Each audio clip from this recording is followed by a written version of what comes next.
going to be working on writing equivalent equations or identifying equivalent equations by using the properties of equality.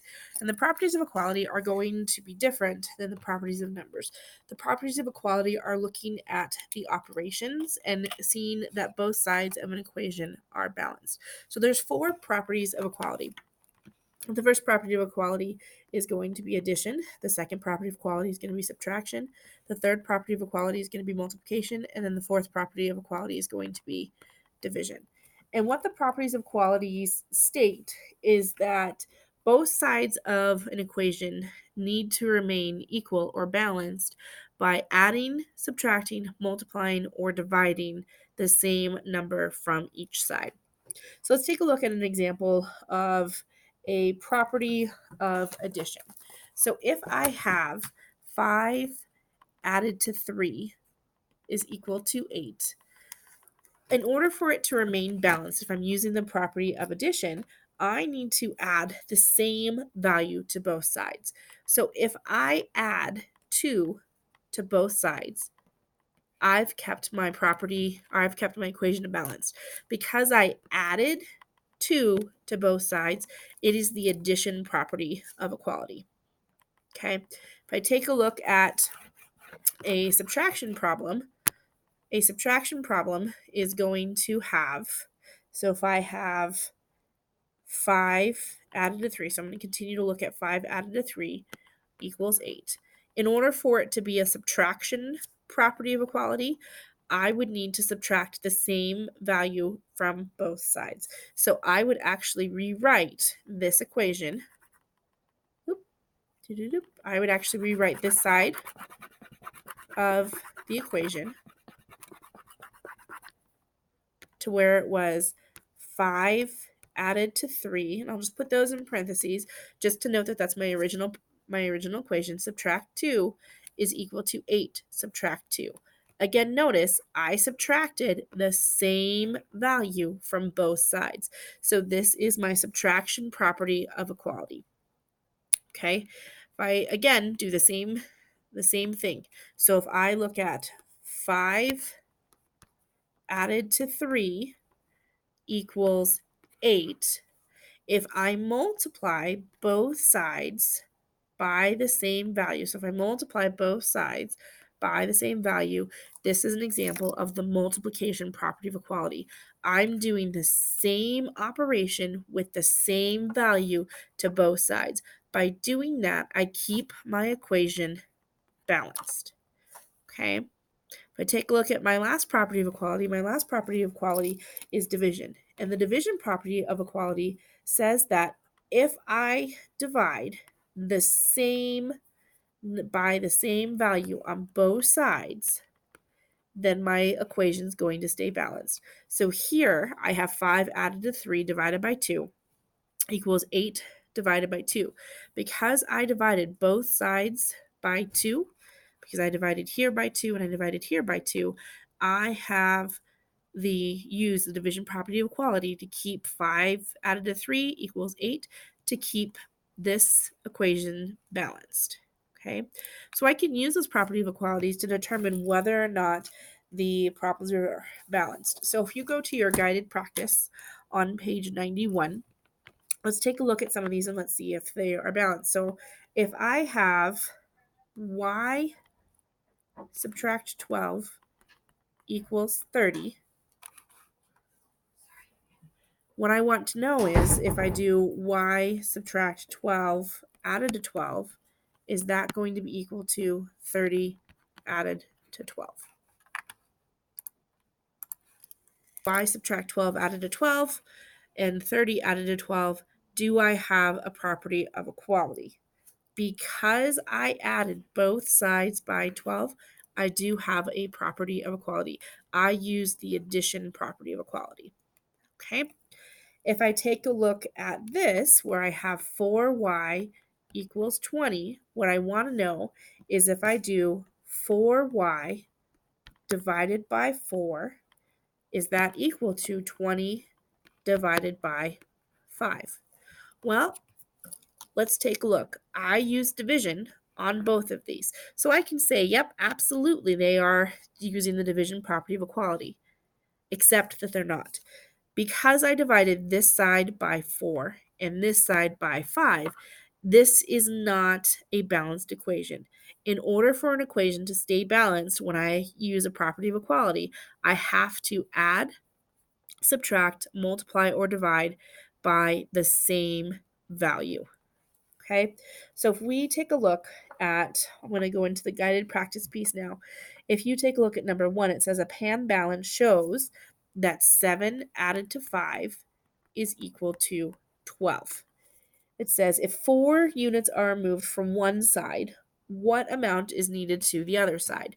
So if one side of the equation, so let's do 7 added to 5, if I take away 4 from that side, and I have 12, what I want to know is what value needs to go into the box in order to keep this equation balanced. It's 4. By subtracting 4 from both sides, I have used the subtraction property of equality to keep the equation balanced. Okay, if we take a look at number 2, it says if one side of the equation is 23 added to 43, and I get that to get 66, what I want to know, if I multiply one side of the equation by 3, what do I need to multiply the other side of the equation by to equal? So if I rewrite this, again, I'm going to start with the side that has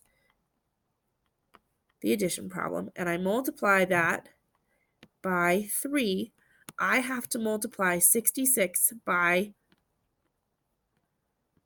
what to keep my equation balanced? 3. Because again, if I multiply one side by 3, I have to multiply the other side by 3. So in order to have a balanced equation, what I do to one side of the equation in using a property of equality, I have to do to the other side to keep it balanced. All right, so in 3 through 5, you guys are going to determine whether or not they are equal and then why.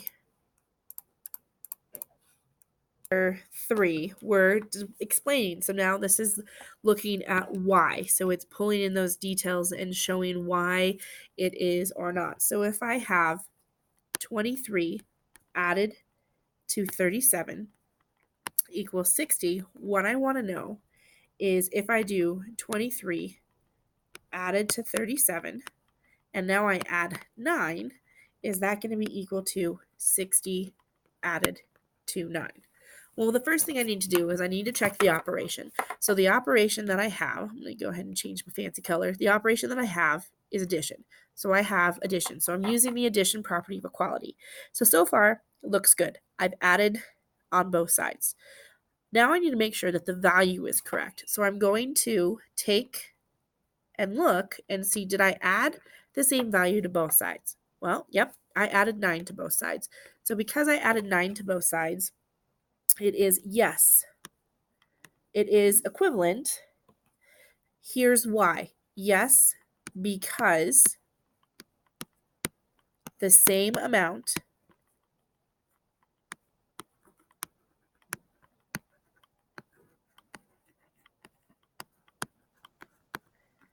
was added. Oh, gonna have to do a new screen. Added to both sides.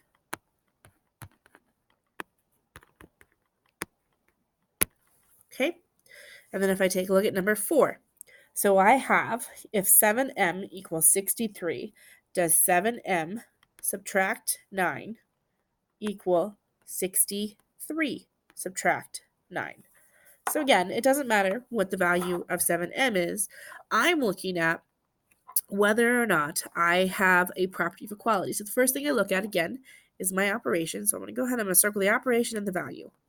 And if I take a look at the operation and the value, well, I have subtraction. So I'm using the subtraction property of equality.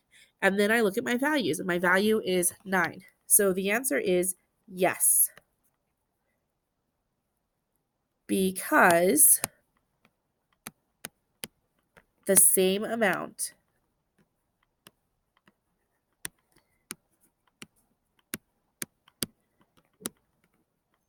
was subtracted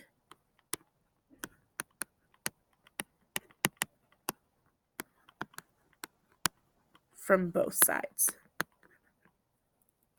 And because I ran out of room, I'll just clear it off. All right, so we take a look at number 5. We have if 37 subtract 7 equals 28, does 35 subtract 7 divided by 7 equal 28 divided by 4?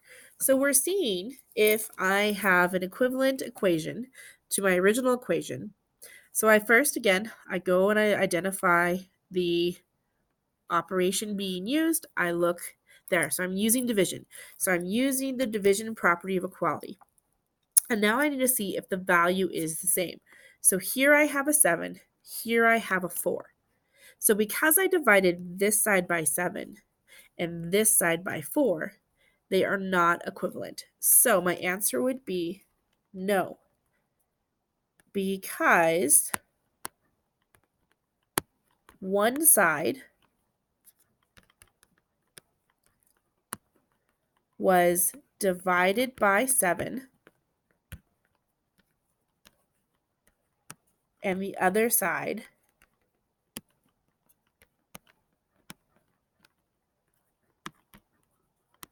was divided by 4. In order for them to be equal, I have to have the same operation and the same value done to both sides. So my rule is whatever I do to one side of the equation, I have to do to the other. So what you're going to do today for the rest of the time that you guys have is you're going to work on that learning target of being able to create and identify equivalent equations by using properties of equality. You're going to go and you're going to do your 2-2 practice, and you need to do both sides.